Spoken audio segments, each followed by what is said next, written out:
Santapan Harian, Jumat, 31 Juli 2020. Hari ini kita akan membaca Hakim-Hakim pasal yang ke-11, ayatnya yang ke-12 hingga ayatnya yang ke-28. Namun kita akan membacanya pada ayat yang ke-23 hingga 28. Sebelumnya, mari kita berdoa. Bersabdalah ya Allah, kami siap mendengarkannya. Di dalam Kristus Yesus, Putramu yang agung, kami berteduh. Amin.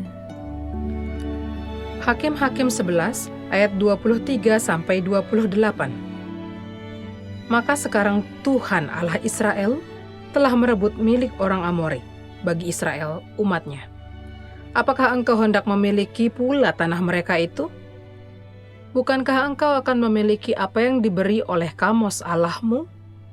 Demikianlah kami memiliki segala yang direbut bagi kami oleh Tuhan Allah kami. Lagi pula, apakah engkau lebih baik dari Balak bin Zipor, Raja Moab? Pernahkah ia menuntut hak kepada orang Israel, atau pernahkah ia berperang melawan mereka?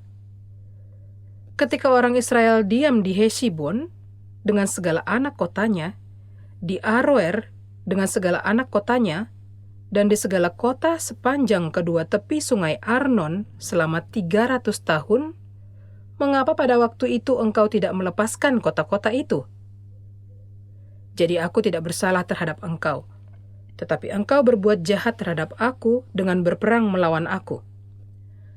Tuhan, hakim itu, dialah yang menjadi hakim pada hari ini antara orang Israel dan Bani Amon. Tetapi Raja Bani Amon tidak mendengarkan perkataan yang disampaikan kepadanya oleh utusan Yefta.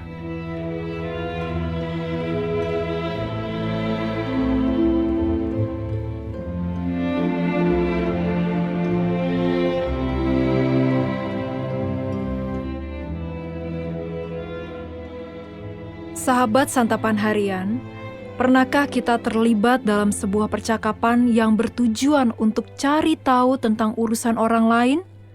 Dalam kata lain, pernahkah kita bergosip? Kemungkinan besar kita pernah melakukannya. Bahkan bisa jadi kita yang berinisiatif memulai percakapan seperti itu. Pada sisi yang lain, kita juga bisa bersikap sebaliknya. Kita memilih untuk tidak mau tahu dengan urusan orang lain. Akibatnya kita memilih berdiam diri saja. Bacaan kita hari ini menceritakan respon Yefta terhadap Raja Bani Amon. Ia mengirim utusannya untuk mempertanyakan alasan kedatangan mereka ke wilayah Israel. Yefta menduga bahwa kedatangan Bani Amon hendak mencampuri rencana Allah melalui bangsa pilihannya. Bani Amon ingin mengambil segala kepunyaan bangsa Israel. Mereka yakin bahwa tanah yang diduduki Israel adalah pemberian Kamos, Allah mereka. Sementara bagi Yefta, Allah Israel yang telah menyerahkan semuanya itu, Bani Amon hadir untuk menantang Allah Israel. Urusan campur tangan didasarkan oleh siapa yang menginginkan hal itu terjadi. Apakah karena dihendaki Allah, diri sendiri, atau orang lain? Tentunya ini berkaitan dengan hubungan kita terhadap Allah, sehingga kita mengetahui rencana dan kehendak-Nya. Kita juga menjadi tahu apakah suatu tindakan benar atau salah di hadapan-Nya. Allah berdaulat dalam semua peristiwa sejarah. Setiap ciptaan mempunyai peran masing-masing. Ada yang menjadi bagian kuasa Allah. Ada juga yang menjadi bagian tanggung jawab manusia. Dalam hal ini kita tidak bisa mencampuri urusan Allah. Jika berusaha mencampuri, maka kita akan berhadapan dengan murka-Nya. Sebaliknya, jika tidak menyelesaikan urusan yang diemban kepada kita, maka Ia juga akan marah dan memberi hukuman atas ketidaktaatan itu. Sebab itu, kita perlu berdoa supaya kita mengerti batasan yang Tuhan berikan dalam setiap rencana dan kehendak-Nya untuk hidup kita.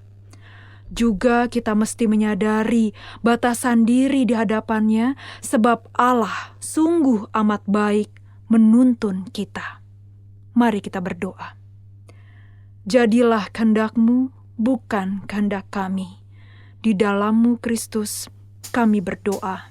Amin.